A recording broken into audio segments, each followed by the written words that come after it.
What is going on, everybody? Car Guy V8 here. In this video, we're going to put an engine and transmission in my 1979 Oldsmobile Cutlass Calais. And so let me show y'all what I just picked up for it. This right here is a transmission cross member for a Turbo 400 that I bought from Jegs. And this is a frame extension for the pre-1983 cars. If you have an 83 or newer, you don't need this as far as I know. And so, funny enough, I actually took a risk buying this because it said online that this will not fit El Caminos or Cutlass Supreme models. And in some of the questions and answers, people said it wouldn't fit some two-door Cutlass models. And just by doing a Google search, I couldn't figure out any particular reason why it wouldn't fit. Looking under my car, it looked like it would, just, you know, eyeballing it. And so I test fit this, and that's why it's got a few scratches. And I just threw this under just to mock fit it to see. And so far, I think it's going to fit fine. This was $180 for everything, the cheapest I could find online. And so I figured I would give it a try, even though it was a little bit of a risk. But let's see real quick if this will fit. So for reference, mine is a 79 Cutlass Calais 2-door. So let's install this. So it is worth mentioning that neither one of these items came with a set of paper instructions. Now you can find the Turbo 400 cross members instructions on jegs.com, but as far as I can tell, there are no instructions for this anywhere that I could find. But it's simple enough that you should not need the instructions to install it.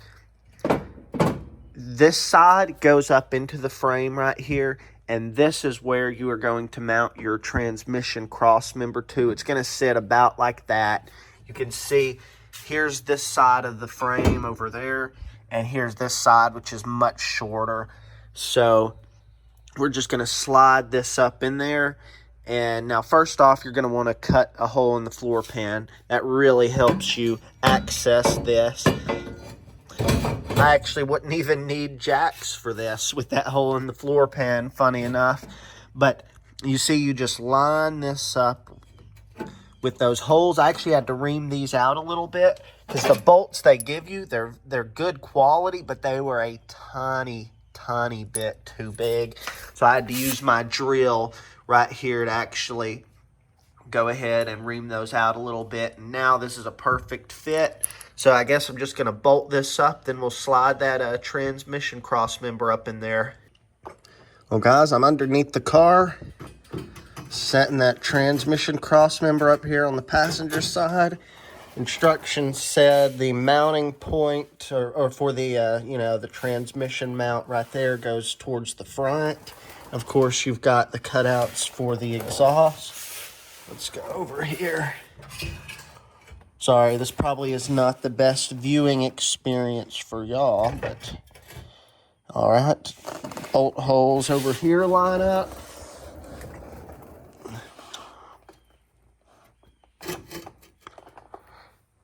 Line up there.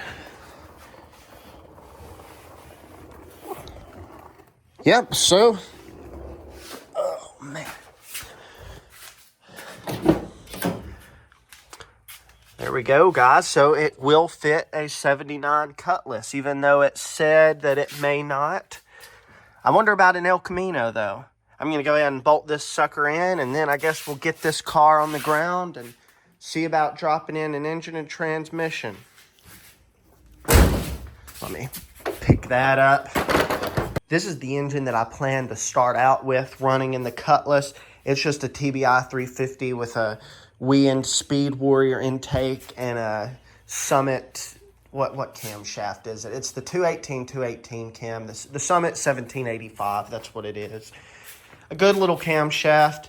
This engine, I believe, was originally run with a manual transmission. It's an 880 block, so I think it was a crate engine at some point. It's still got the pilot bearing. And for the life of me, I could not get this out. I literally tried for a full hour just packing that thing with grease, paper towels, wet paper towels, bar of soap, tried everything. This sucker's packed in there. I think I need the actual tool. But I've come to the conclusion it's not going to interfere with my Turbo 400's torque converter. This is actually recessed in there a little bit.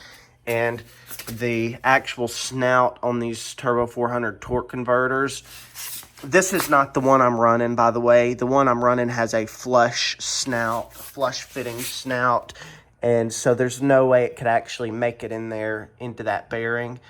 So I'm just going to run it. I wish I could get it out, but I don't have the actual tool. But also, since this thing was run with a manual transmission, it's got a little bit of play. See that? It shouldn't do that. That's probably a little more than spec, but I've run this engine on my engine stand a couple different times, and this engine runs smooth as butter. So I think it's going to be just fine.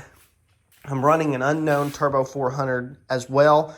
The Turbo 400 and this engine that I'm running, they both came out of my Camaro back when I first got it, but I've never actually run the two in anything, just on an engine stand. So I'm really curious to see what this thing will do. So with a little 2500 converter, Turbo 400, and a nice torquey little Chem TBI 350, ought to be a fun combination at least. If I get bored of that, I've always got my good engine I could put in it.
The engine is installed, but this was not a very smooth installation, and I'm going to tell y'all the quick and crazy story on why this engine swap did not go smoothly at all.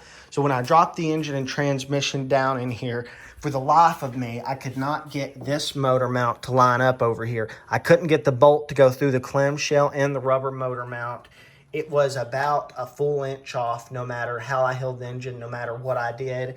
And I knew this was a factory Gbody motor mount.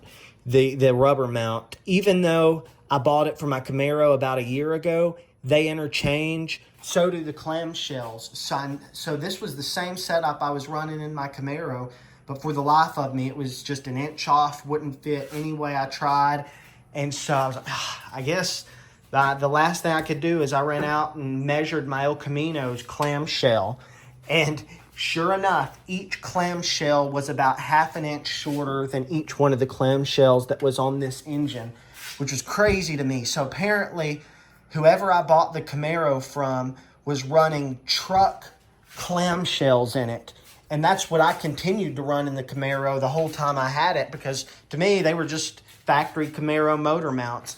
But I put them in here, and it was a full inch off. So I guess my Camaro's rubber motor mounts were just worn out enough to where it would accept a truck motor mount, because each one was a full half inch larger than these. But that issue has now been resolved. I happen to have some car motor mounts in my shed, so I didn't have to buy any new parts.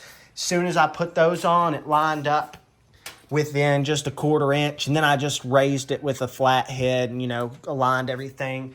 Bolt went right in, so now it is perfect sitting in there, just like a factory small block G-body would, with brand new rubber motor mounts. New Turbo 400 cross member down here with a brand new motor mount for the Turbo 400.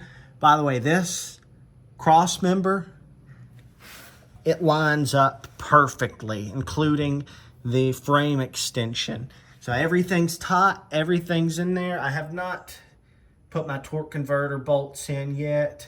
And my pan actually leaks just a tiny bit. You can see it's actually got a little hole right there in the pan. So I'm probably just going to replace the pan.